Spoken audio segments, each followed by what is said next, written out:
dang, I'm still dealing with that. Still, yeah. Because we haven't yielded to the work yet.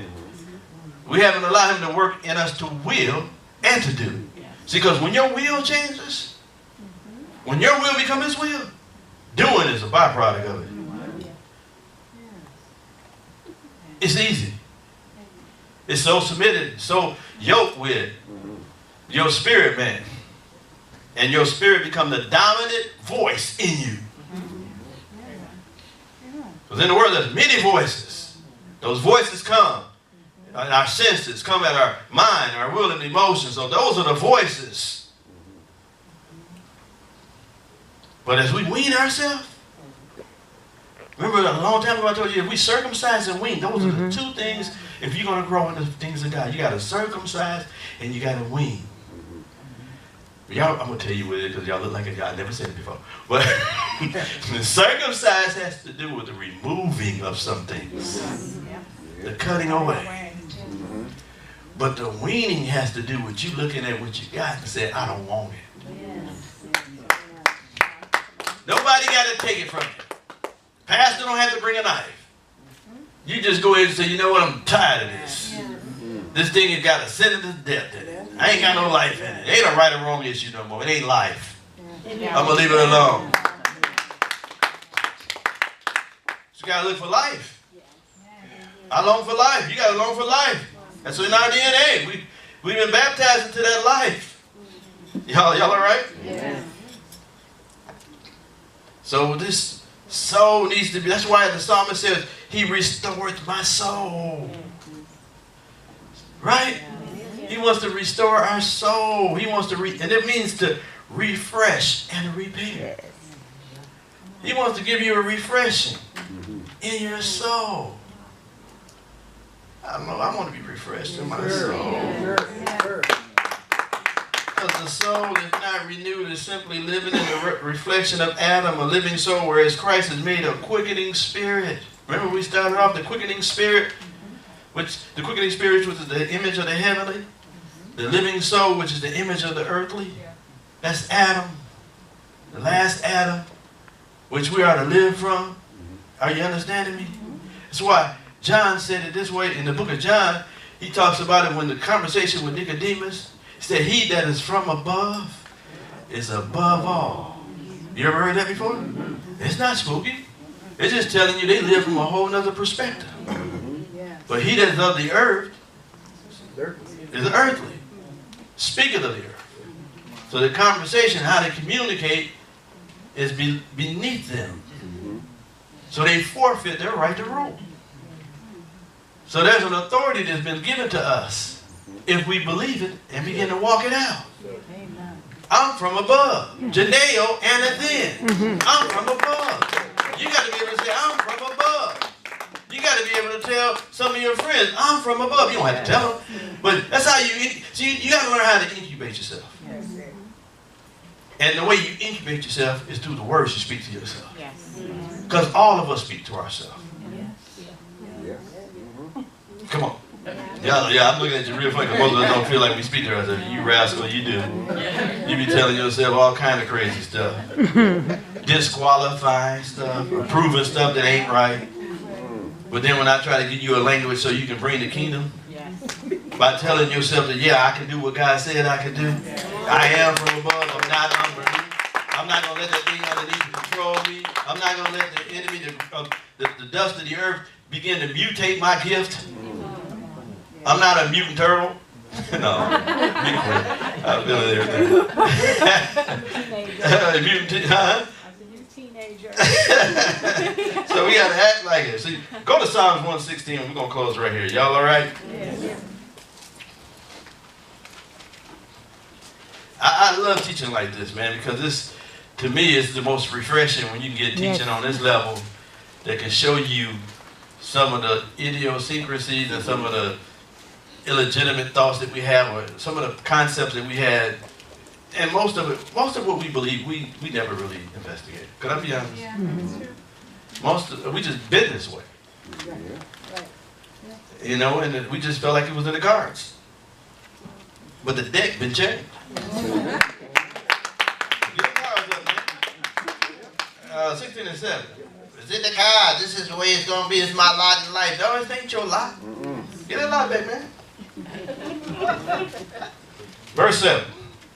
116. Psalms 116 and 7. Everybody there? Yes. Return unto thy rest, O my soul. Be one again with your spirit. You got to tell yourself, return. Get away from what you want.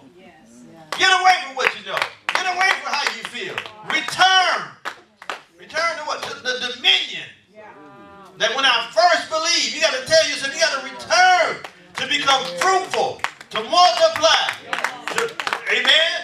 What's the other one? Fruitful, multiply, replenish, subdue, and have dominion. You got to tell yourself, but the Lord has dealt a little bit with you. Bountifully. Why? Because he's going to preserve us blameless, spirit, soul, and body. And the work he started in you is against that day. That's what I'm talking about. So return unto thy rest, O my soul. My soul needs to rest. My soul needs to stop its operations. And I can do it because of how he did. He giveth liberally and upbraideth not. That's what James said, right? Every perfect gift, every good gift come down from my Father of lights, of whom we, James 1:17, have to do. What Romans say in 8:32? He that spared not his only son should freely give us all things. He dealt bountifully with me. I don't have to have frenemies. I don't have to allow the enemy that's in my life to be a friend. I don't have to listen to these conversations. I don't have to lead my members to that stuff. I don't have to feel like I do about my pastor. I don't have to, because I can tell my soul, return unto your rest. You have to take authority. You have to execute the judgment that's written. As the judgment that's written, he's going to preserve me blameless. Soul, spirit, and body, I will be whole. For the word says a threefold cord cannot be broken. Word up. Next verse. For thou hast delivered my soul from death. Remember sozo? From death. He rescued me from death. Right? John 8, he told him, said, those that have my word should never taste death. Yes. John 8:51 said, those that have my word will never taste death. I speak these things to myself. I pray to myself all the time.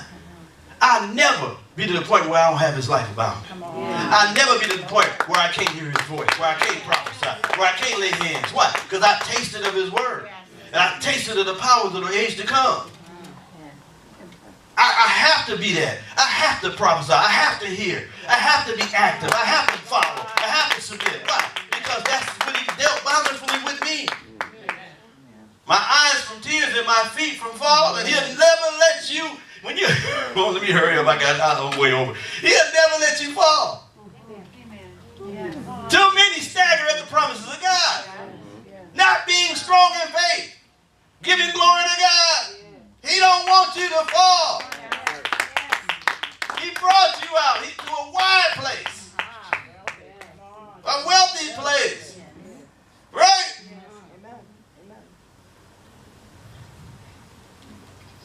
Next. I hope y'all get saved after this. I will walk before the Lord.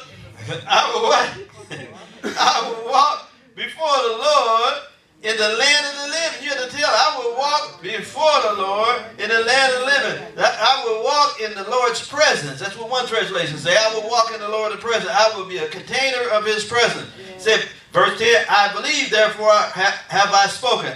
I was greatly afflicted. Was. Past tense. And you got to understand that in Psalms 119, David prayed, afflict me according to your word.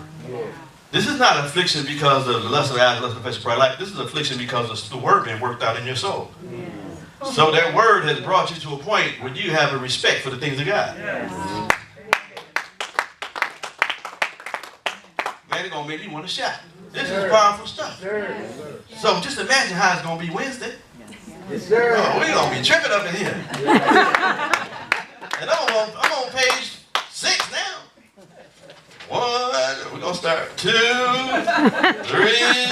4, 5, 6. I think I got 2 more. We're going to talk about the soul. I'm going to show you the connection with the seed sperma. See, because most of us have been convoluted with the letter. I'm going to show you how the letter comes alive. And then it can be your spirit man. Because that's what he wants to do. He wants to release a seminal word. That's what the sperm is, a seminal word. He wants to release it. And that's why we haven't been able to birth. Because we've been conceived in legalism. And it hasn't been the right seed. So I'm going to try to get your fallopian tubes right. You know, all that in there. Out of your belly should flow. That's what it's talking about at Kolia. The baby, so we can incubate the word. Father, we bless you and thank you for this word. You bring us to a new level of understanding. A practical word, a word that can change and save our soul. That engrafted word.